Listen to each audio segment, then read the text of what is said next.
kasih tim musik, Kak Ryan, Kak Feren. Buat semua jemaat yang biasanya ibadah dua sangat penuh sekali, tapi hari ini karena hujan, jadi kita menikmati sekali. Jadi saudara semua dapat menikmati ibadah dua dan pasti ibadah tiga, tim nanti siap-siap ibadah tiga. Dan kita akan memasuki Natal tanggal 25 Desember. Jadi hari Rabu, gereja mengundang semua jemaat untuk hadir di ibadah Natal yang akan diadakan jam 10, jam 1 dan jam 4 sore. Buat Bapak Ibu semua sudah ada undangan di sini, sudah terima, boleh angkat tangan yang sudah terima. Oke, baik Bapak Ibu yang sudah menerima undangan, panitia memberikan pengumuman yakni hadirlah, diberikan batas 15 menit sebelum ibadah dimulai. Jadi 9.45 lalu jam 12.45 dan juga jam 15.45 itu adalah batas. Jadi kalau Bapak Ibu datang bawa undangan tapi Bapak Ibu datang terlambat, maka terlambat dari batas yang ditentukan, maka tempat mungkin akan diberikan kepada orang yang lain. Jadi pastikan Bapak Ibu yang sudah bawa undangan datang sebelum jam 9.45, jam 12.45 dan juga jam 15.45. Buat saudara yang belum mendapatkan undangan, datanglah lebih pagi. Kemungkinan masih ada kursi yang disiapkan. Dan juga buat saudara yang belum kasih Pak Gembala bingkisan Natal, kami siap menerima. Gak apa bercanda saudara. Saudara serius banget. Baik, mari kita masuk dalam firman Tuhan. Baik, hari ini kita membahas tentang Christmas Story Desember 22, 2024 dan juga gereja mengucapkan selamat Hari Ibu kepada semua ibu. Hari ini Hari Ibu secara nasional Indonesia, hari ini Mother's Day. Jadi semua ibu buat Nainai, Bu Intan, semua selamat Hari Ibu. Nah nanti di ibadah anak-anak juga memberikan sesuatu buat setiap ibu. Hari ini kita membahas tentang The Christmas Story. Dalam kitab Injil, Matius, Markus, Lukas, dan Yohanes, hanya 2 kitab yang menuliskan tentang peristiwa kelahiran Tuhan Yesus, yakni Injil Matius dan Injil Lukas. Sekali lagi saya ulangin, di dalam 4 Injil hanya 2 Injil yang menulis, yakni Matius dan Lukas. 2 Injil ini menuliskan secara sudut pandang yang berbeda. Nah sekarang kita akan bahas yang pertama Matius. Matius 2 ayat 1 dan 2 kita baca bersama-sama. 1, 2, 3. Sesudah Yesus dilahirkan di Bethlehem di tanah Yudea pada zaman Raja Herodes, datanglah orang-orang Majus dari timur ke Yerusalem dan bertanya-tanya, di manakah dia, raja orang Yahudi yang baru dilahirkan itu? Kami telah melihat bintangnya di timur dan kami datang untuk menyembah dia. Jadi dari sisi pertama Matius, katakan bersama saya Matius. Di dalam Matius dijelaskan datang orang Majus mencari anak itu. Jadi Matius, Majus. Supaya saudara semua ingat, Matius dan Majus. Itu dari sisi Matius. Sekarang kita lanjutkan dari sisi Lukas. Mari kita baca bersama-sama. Dan ia melahirkan seorang anak laki-laki, anaknya yang sulung. Lalu dibungkusnya dengan lampin dan dibaringkannya dalam palungan. Karena tidak ada tempat bagi mereka di rumah penginapan. Ayat 8, di daerah itu ada gembala-gembala yang tinggal di padang menjaga kawanan ternak mereka pada waktu malam. Kisah dari Lukas menuliskan bahwa yang datang itu gembala-gembala. Jadi Matius tentang orang Majus, Lukas tentang gembala. Jadi ini perbedaan 2 sudut pandang dan 2 sudut cerita dari Matius dan Lukas. Baik, mari kita lanjutkan. Apa perbedaan? Jadi ada 2 yang diundang pada kelahiran Tuhan Yesus. Khotbah ini judulnya tentang undangan Tuhan. Ada dua yang diundang. Yang pertama orang Majus dan yang kedua adalah para gembala. Sekali lagi berapa yang diundang yang hadir? Orang Majus dan gembala, dua. Apa perbedaan antara orang Majus dan para gembala ini? Yang pertama orang Majus itu sosialnya lebih tinggi ya Pak. Orang Majus sosial lebih tinggi. Mereka bergaulnya dengan raja-raja, mereka disebut the wise men, mereka adalah penasehat raja-raja, mereka dikenal sebagai orang bijak, gaulnya sama high class, dengan bangsawan, dengan pengusaha, inilah orang Majus. Kalau datang pakai unta, kelasnya atas, orang Majus diundang. Tetapi kalau para gembala adalah suatu pekerjaan yang paling rendah saat itu, karena tukang angon kambing dan domba.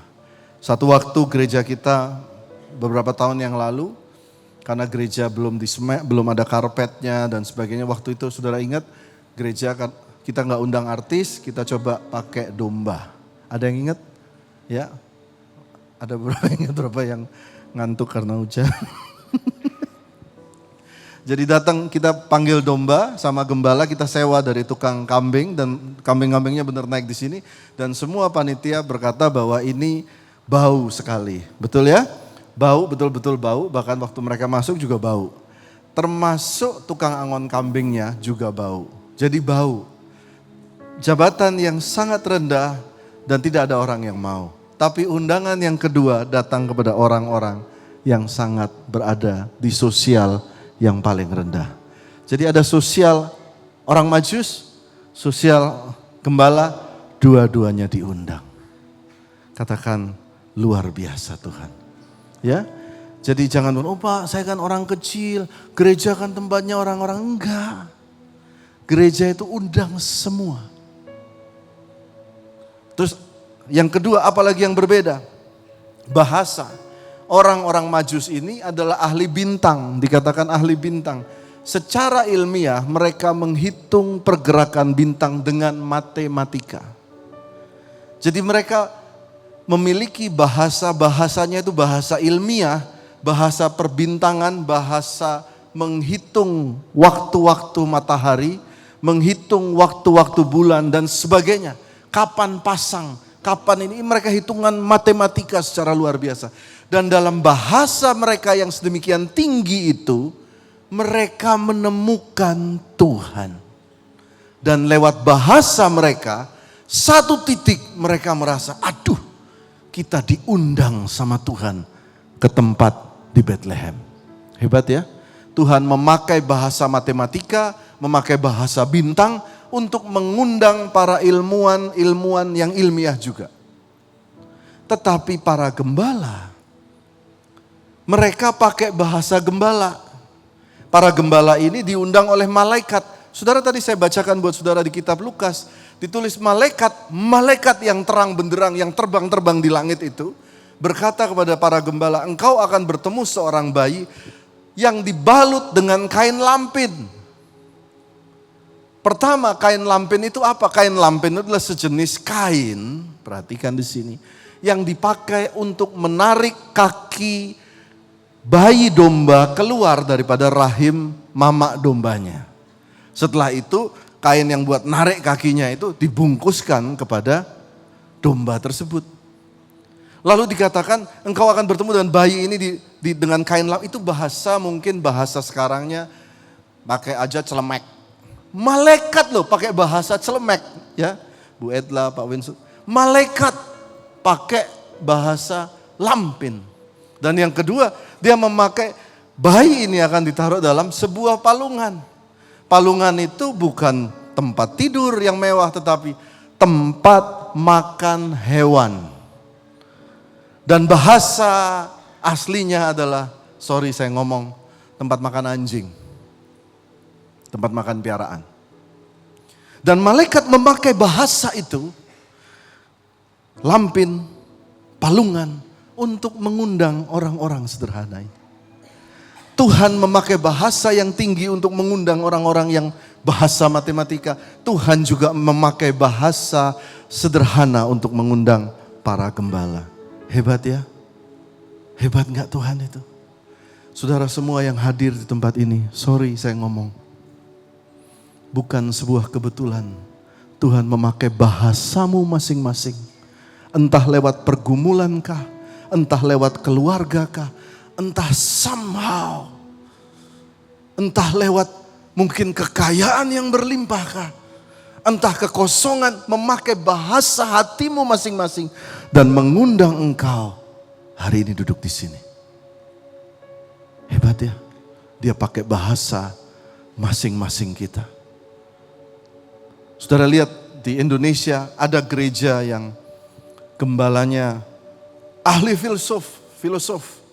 Betul ya, bikin teologi filosof. Lalu membahas tentang Sokrates, Aristoteles. Wah, jemaatnya juga orang-orang pintar semua, S3. Hebat ya, Tuhan panggil mereka untuk keselamatan. Betul saudara? Apa salah? Tidak.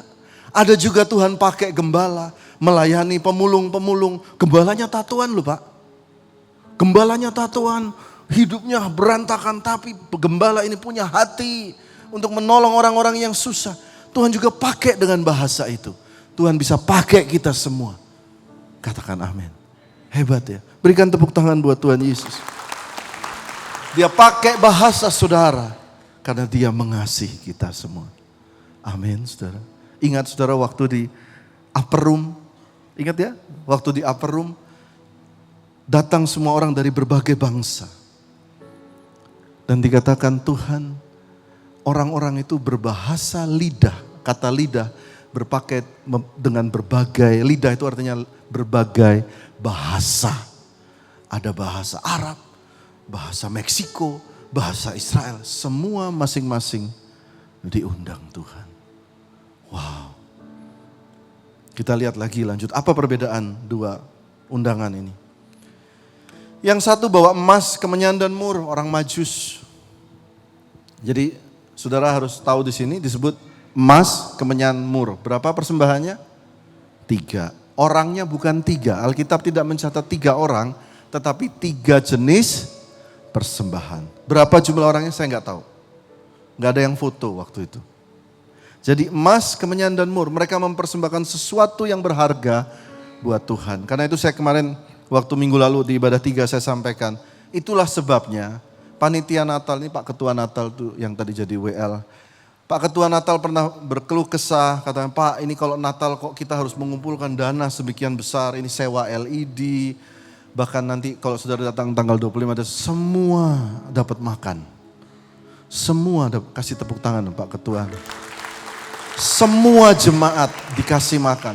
Gereja panitia Natal menyiapkan 2.500 nasi box.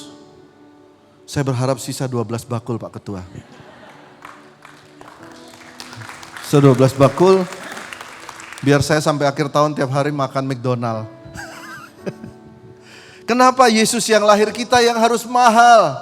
Dan saya berkata, ya karena memang dicontohin di Alkitab dicontohin sama orang-orang Majus itu. Bagaimana mungkin kita membuat hari lahir Yesus kita nggak mahal, kita mau memberikan sesuatu yang baik. Semua tiba-tiba dandan, otomatis dandan, tiba-tiba latihan, semuanya berusaha. Karena memang begitu. Kalau seorang raja datang ke rumah saudara, masa saudara, misalnya saudara kemampuannya sederhana, saudara akan berusaha dengan seluruh kemampuan saudara untuk menjamu sang raja. Jadi itu sudah biasa. Memberikan yang terbaik. Jadi saya juga sampaikan kepada jemaat di sini. Sekarang ini adalah waktu yang tepat buat kita semua datang memberi persembahan yang baik untuk Tuhan. Natal, bagus. Saudara datang bawa satu persembahan yang saudara saya memberikan buat gereja. Di saat bagus karena dicontohkan sama mereka. Buat yang mampu. Gembala tadi gak mampu. Dia gak bawa hadiah. Tapi dicatatkan mereka menyebarkan kabar baik itu. Yang kedua kalau saudara gak mampu. Pakai mulut ini. Sebarkan kabar baik. Katakan amin. Jangan kayak kita rapat di panitia. nyumbang juga enggak, nyebarin kabar baik juga enggak, pulang ngambil nasi box 2. Ini bukan orang Majus, bukan gembala, dia antara di tengah-tengah. Surga enggak terima, neraka juga enggak. Ini ajaib ini orang. Mari kita jadi berkontribusi untuk Raja kita. Yang mau berikan tepuk tangan buat Tuhan Yesus. Jaraknya sekarang, orang Majus ini jaraknya jauh, 1000 mile. Sedangkan para gembala ini jaraknya dekat. Saya kalau saudara ke Israel, saya pernah ke Bethlehem. Padang gembala ini, contoh ini adalah LED di sini. Di mana tempatnya Yesus lahir? Jaraknya mungkin hanya 100 meter. Dekat. Buat kita apa maksudnya? Ada yang sudah jauh selama 1 tahun dari Tuhan. Tuhan undang hari ini di gereja, di acara Natal. Karena itu kan Natal juga, panitia Natal, kita buka buat orang luar masuk. Karena mereka juga diundang Tuhan dari jauh. Tapi yang kedua, banyak yang dekat dengan Tuhan, tapi kehilangan Tuhan. Itu pun Tuhan undang lagi. Nak, datang. Natal adalah momen Tuhan mengundang kita kembali. Kita berikan tepuk tangan buat Tuhan Yesus. Nah, kita masuk ke dalam, lebih dalam lagi sekarang. Ini dari sisi Matius, lalu kita selesai tentang undangan. Jadi berapa yang diundang? Tuhan, orang Majus dan gembala. Berapa yang? 2. Nah, mari kita perhatikan lebih dalam. Matius 2 ayat 1 sampai 11. Dengan cepat saya baca bergantian dengan saudara. Sesudah Yesus dilahirkan di Bethlehem, di tanah Yudea pada zaman Herodes, datanglah orang-orang Majus dari timur ke Yerusalem. Ayat 2 saudara silakan. Dan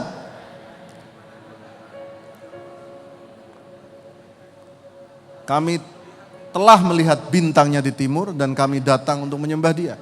Ketika Raja Herodes mendengar hal itu, terkejutlah dia beserta seluruh Yerusalem.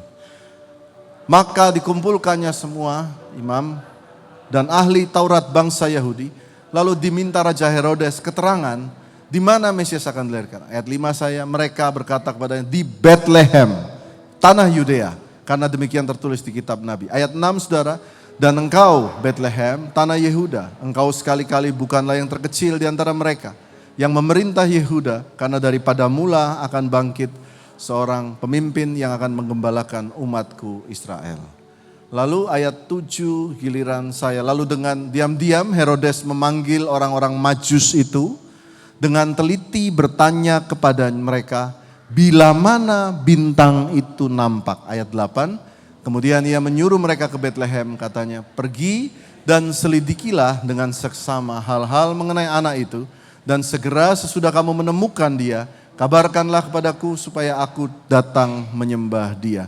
Ayat 9, setelah mendengar kata-kata raja itu, berangkatlah mereka dan lihatlah, bintang yang mereka lihat di timur itu mendahului mereka, hingga tiba dan berhenti di atas tempat di mana anak itu berada. Ayat 10 saudara, ketika mereka melihat bintang itu, sangat bersukacitalah mereka. Ayat terakhir kita baca, maka masuklah mereka ke dalam rumah itu, melihat anak itu bersama Maria, ibunya, lalu sujud menyembah dia. Mereka pun membuka tempat harta bendanya dan mempersembahkan persembahan kepadanya, yaitu emas, kemenyan, dan mur. Nah, dari pembacaan firman Tuhan ini, kita belajar satu hal. Mari kita belajar. Mari kita lihat ayat ini. Pelan-pelan ya, saudara, kita belajar. Datanglah orang Majus dari timur, ayat 1. Dan dia bertanya-tanya, di mana raja orang Yahudi yang dilahirkan itu? Kami melihat bintangnya di timur. Kita lihat dari jauh. Dan kami datang untuk menyembah dia. Jadi bintang itu hilang. The star is lost. Jadi dari jauh mereka lihat muncul, dia akan muncul di area Israel. Datang mereka jauh-jauh hari, katanya 1 bulan perjalanan. Sampai di tempat hilang. Lost. Mungkin kita juga dalam hidup kadang-kadang hilang harapan kita. It is lost. Kadang penyakit membuat kita hilang harap. Kadang keadaan bisa hilang, itu bisa hilang. Bintang itu hilang.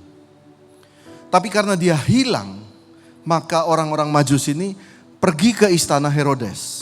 Dan dia bertanya, di mana? Kenapa? Karena cenderung manusia akan mencari sesuatu yang mirip dengan apa yang dia cari. Betul ya? Dia akan cari itu.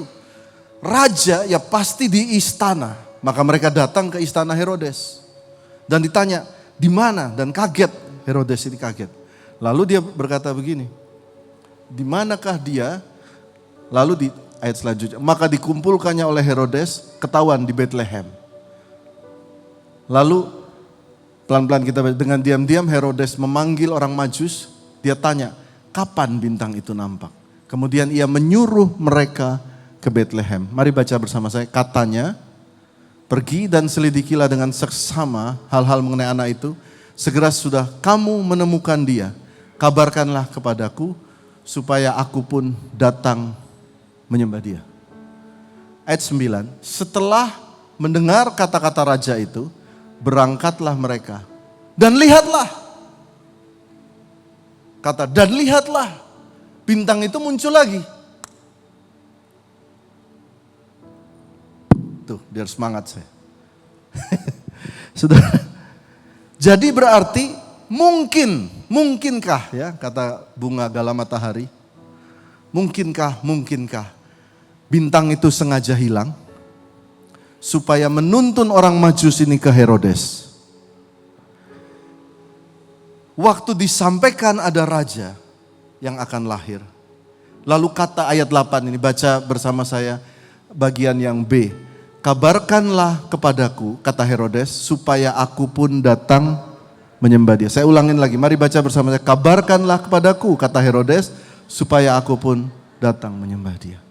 Jadi orang Majus ini memberikan oleh tuntunan Roh Kudus, Herodes ini diundang. Begitu dia terima, kabarkan ya kepadaku supaya aku datang menyembah dia. Boom! Di saat itu bintang itu muncul lagi. Ayat selanjutnya, setelah mendengar kata raja itu, lihatlah bintangnya muncul lagi. Jadi ternyata yang diundang itu tidak 2, 3.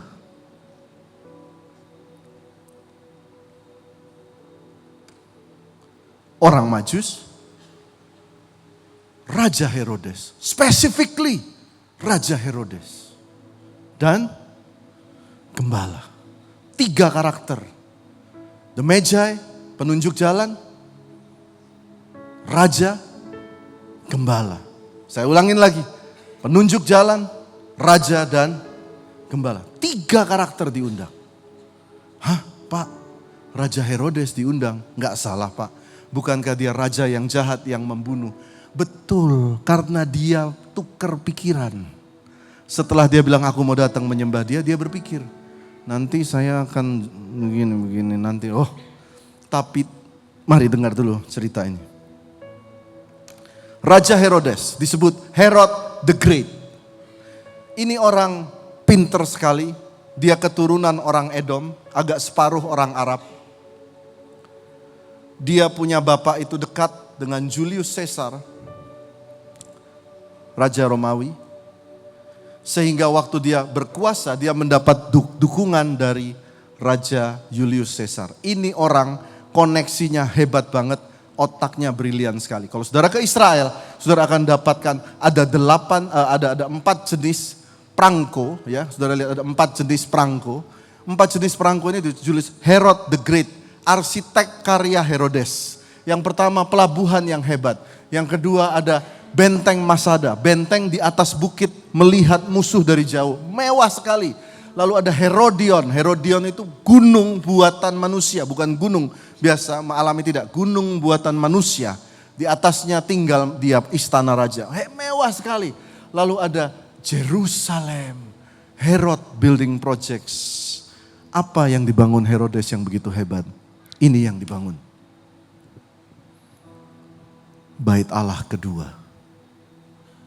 Oh Pak, bukannya bait Salomo. Salomo bangun yang pertama.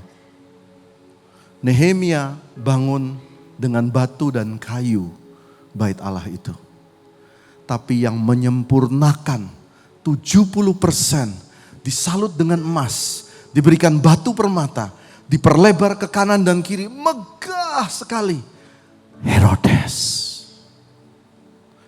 Jadi meskipun dia jahat, dia banyak bunuh orang. Oh saudara, Herodes ini hebat sekali. Dia kenal dengan Julius Caesar, dia dekat dengan Mark Antony. Dia juga temannya Cleopatra. Wow. Mungkin kayak Bu Edla mungkin, kenal banyak orang, Pak Winston kenal. Oh ini orang-orang hebat semua. Karena dia pernah membangun rumah Tuhan. Lihat saudara, Tuhan tidak lupa apa yang kau berikan buat rumah Tuhan. Meskipun engkau jahat, berbuat dosa, masih diundang loh. He give you last chance. Datang ya. Kelahiran Raja segala. Berikan tepuk tangan buat Tuhan yang baik. Hanya karena dia memperhatikan rumah Tuhan. Saudara bayangkan betapa Tuhan itu menyukai akan apa yang dibangun oleh Herodes. Yesus itu suka sekali datang ke bait Allah. Dia mengajar di situ. Satu hari dia pukul semua itu pedagang-pedagang. Dia bilang apa? Di rumah Bapakku, betul kan? Dia bilang ini rumah akan disebut rumah apa? Doa. Jadi dia bilang karya buatan Herodes ini akan disebut rumah doa. Jadi Yesus pun mencintai akan tempat bangunan Herodes ini. Jadi waktu dia lahir itu diundang. Tapi karena dia memikirkan politik, kekayaan, dia rubah semua. Dia malah bunuh bayi-bayi itu. Akibatnya bait Allah secara sejarah diruntuhkan oleh Raja Titus. Bersih, sejarah mencatat. Bait Allah Herodes dihancurkan Raja Titus tahun 70. Tidak ada satu batu yang berdiri di atasnya. No. Dikasih kesempatan sama Tuhan. Jangan dipermainkan. Amin, saudara.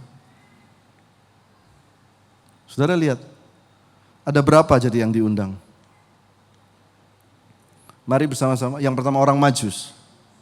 1, 2, 3. Orang Majus. Yang kedua, Herodes. Yang ketiga, gembala. 3 yang diundang. Tahukah saudara ini melambangkan sesuatu? Saya baca buat saudara Wahyu 12 ayat 4. 1, 2, 3. Dan ekornya menyeret sepertiga dari bintang-bintang di langit. Dan melemparkannya ke atas bumi. Dan naga itu berdiri di hadapan perempuan itu hendak melahirkan untuk menelan anaknya. Segera sesudah perempuan itu melahirkannya. Di surga sana dikatakan ada sepertiga bintang yang nanti jatuh. 3 yang diundang. Sepertiga menolak. Saya berdoa, kita masuk bagian yang 2/3. Amin. Ada 3 pohon ara. Pohon ara pertama, Yesus bertemu dengan Filipus dan berkata, Nathanael, aku melihat engkau di bawah pohon ara. Pohon ara itu menaungi Nathanael. Pohon ara yang kedua, Yesus berjalan dan dia melihat ke atas, berpandang-pandangan dengan Zakheus. Zakheus ada di atas pohon ara.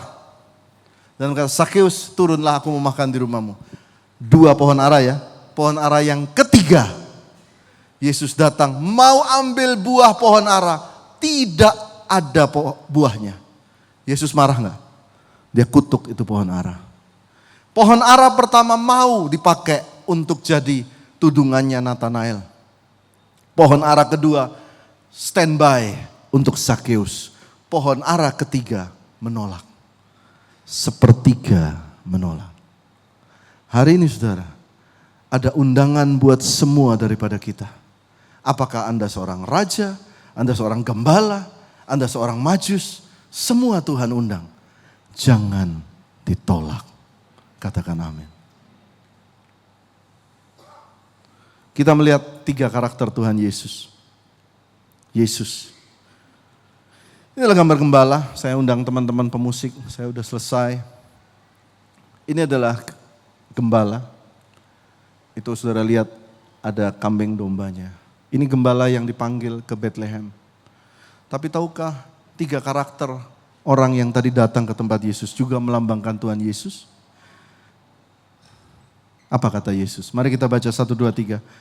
Akulah gembala yang baik. Gembala yang baik memberikan nyawanya bagi domba-dombanya. Yesus juga gembala.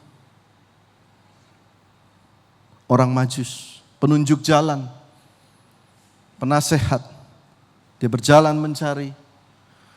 Dan Yesus berkata, mari kita baca. Akulah jalan dan kebenaran dan hidup. Tidak ada seorang pun yang datang kepada Bapa kalau tidak melalui aku. Yesus juga seperti orang Majus itu. Sayang karakter ketiga. Sayang. Seorang anak diberikan kepada kita. Lambang pemerintahan ada di atas bahunya. Namanya disebutkan, baca bersama saya, penasehat ajaib satu. Allah yang perkasa, Bapa yang kekal. Dan dia sebut Raja damai. Harusnya Herodes rendah hati. Tahukah saudara, Yesus naik keledai, semua teriak hosana, semua lemparkan pakaian ya untuk jadi alas. Dan semua bilang, Raja, this is the King, this is the King. Dan dia berkata, hosana, artinya save us, please save us, King, Rajaku. Dia jalan, tahukah saudara, dia berjalan di mana itu? Di depan bait Allah Herodes. Sedih banget. Harusnya Herodes ikut. Hari ini saudara, Tuhan mengundang saudara semua. Semua diundang sama Tuhan. Jangan menolak panggilannya. Amin saudara. Tuhan mengasihi saudara. Mari saya berdoa.